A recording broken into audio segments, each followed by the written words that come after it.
Assalamualaikum warahmatullahi wabarakatuh. Perkenalkan, nama saya Wahyu Novtrian Afandi dari kelas TKBN 1A. Kali ini saya akan mempresentasikan tentang makanan unik yang ada di dunia.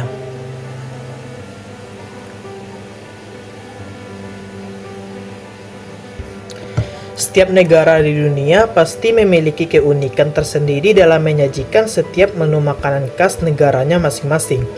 Contohnya, Indonesia dengan menu makanan berbumbu gurih dan pedas dengan rempah-rempah yang tak pelit, ataupun negara-negara Eropa yang lebih menonjolkan rasa asin keju dalam setiap masakannya.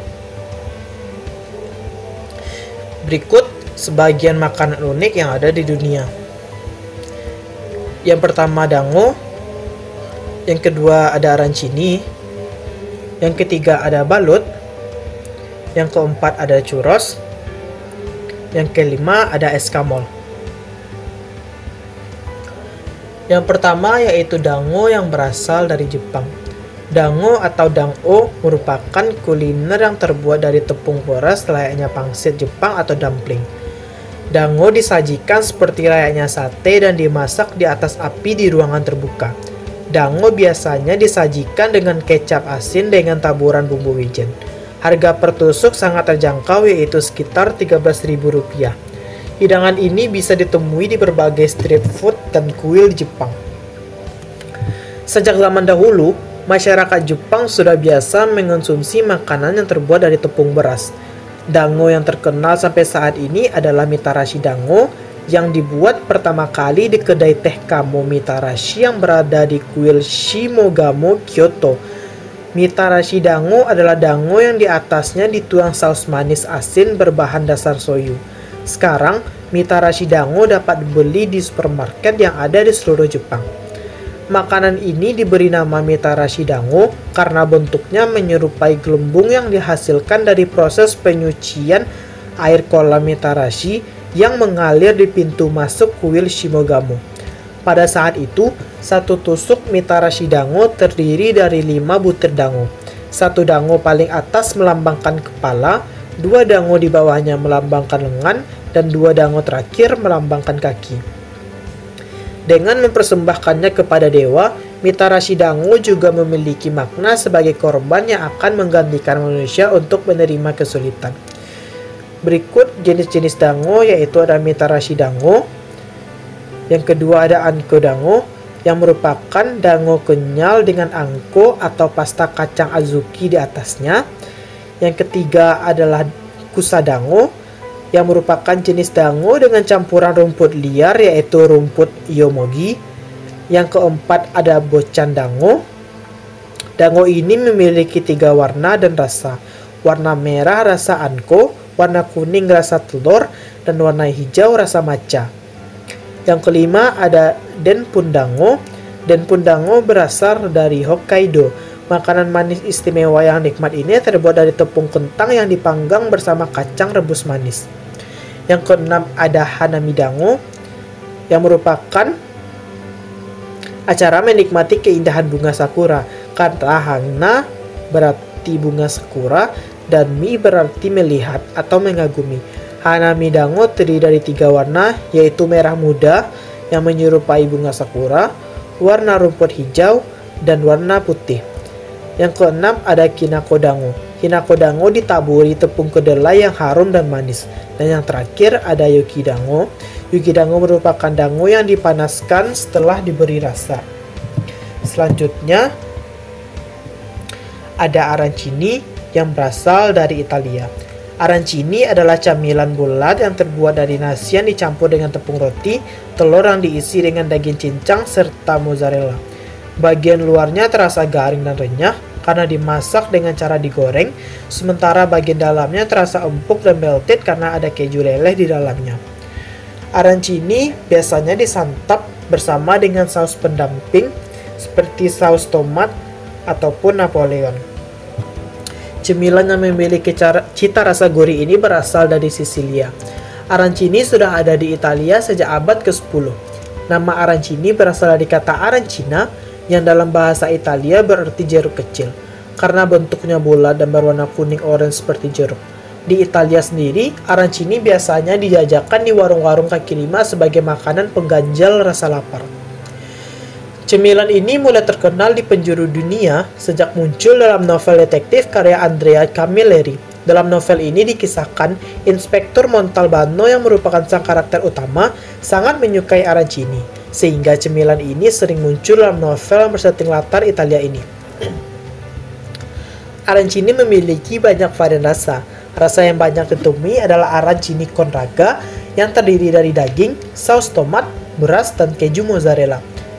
Varian lainnya ada con burro, yaitu terbuat dari mentega, con fungi yang terbuat dari jamur, con pistachio yang terbuat dari kacang pistachio, dan con melanzane yang terbuat dari terung.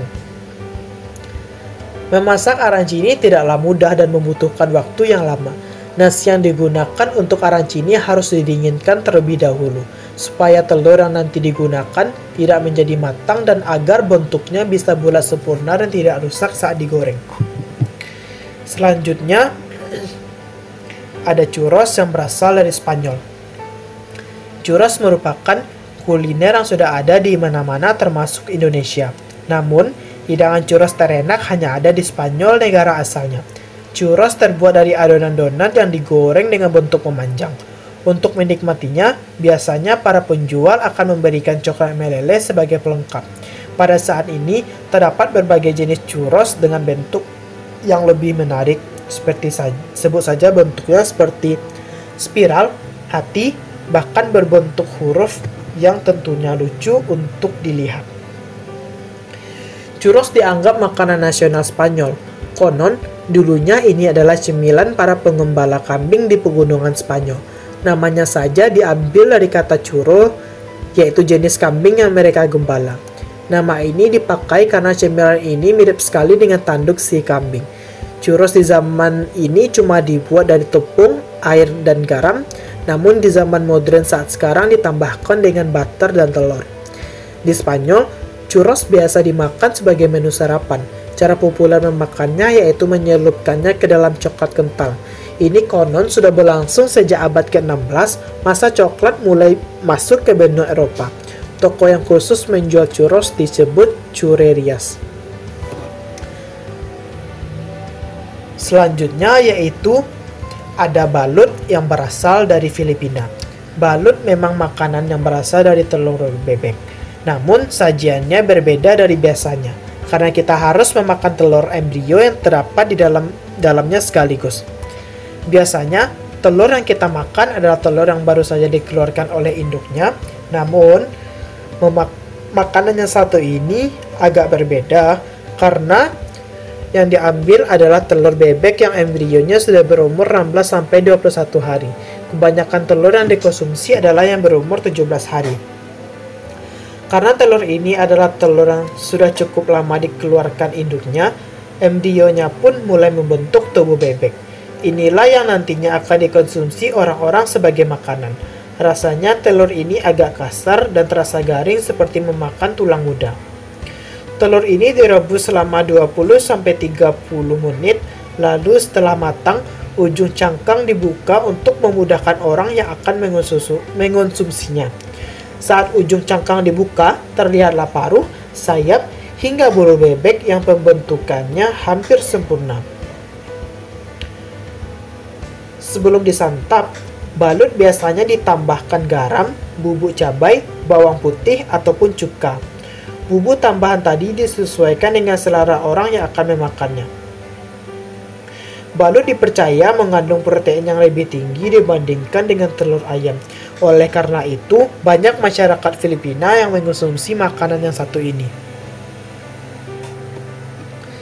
Selanjutnya, ada escamol yang berasal dari Meksiko. Makanan ini bisa saja terlihat seperti salad gandum, tapi sebenarnya ini adalah larva semut. Disebut juga caviar serangga. Escamol dianggap sebagai makanan lezat oleh orang Meksiko, seperti kembali ke zaman Aztec. Telur semut dipanen dari sistem akar tanaman maguey dan agave. Menurut Slow Food Foundation, Eskamol dikumpulkan dari alam liar oleh para petani yang disebut eskamoleros. Setiap tahunnya, mereka pergi ke bukit untuk mencari sarang semut ini. Biasanya, tidak lebih dari 70% eskamol atau larva yang diambil. Larva ini kemudian dicuci, dibekukan, dan dijual sepanjang tahun di pasar dan restoran. Harga eskamol bisa bervariasi sesuai dengan musimnya. Larva ini bisa Anda jumpai dengan mudah di restoran-restoran Meksiko. Menurut Eat Your World, beberapa pecinta kuliner mengklaim kalau rasa eskamol seperti perpaduan antara keju cottage dan mentega. Eskamol biasanya ditumis dengan mentega dan rempah-rempah. Selain di restoran-restoran, eskamol dapat ditemukan di kedai-kedai taco. Biasanya, eskamol dijadikan campuran omelet atau disajikan begitu saja, dilengkapi dengan guacamole ataupun tortilla. Makanan ini konon merupakan sumber protein yang tinggi dan rendah lemak. Uji laboratorium telah menunjukkan bahwa mereka dapat disimpan beku sampai 2 tahun, mentah ataupun dimasak, tanpa kehilangan rasa dan nilai gizinya. Karena itulah, kuliner yang satu ini mulai dilirik sebagai sumber pangan alternatif. Sekian presentasi saya tentang makanan unik yang ada di dunia. Semoga apa yang saya sampaikan Anda semua mendapatkan ilmu dan wawasan baru. Sekian, terima kasih. Assalamualaikum warahmatullahi wabarakatuh.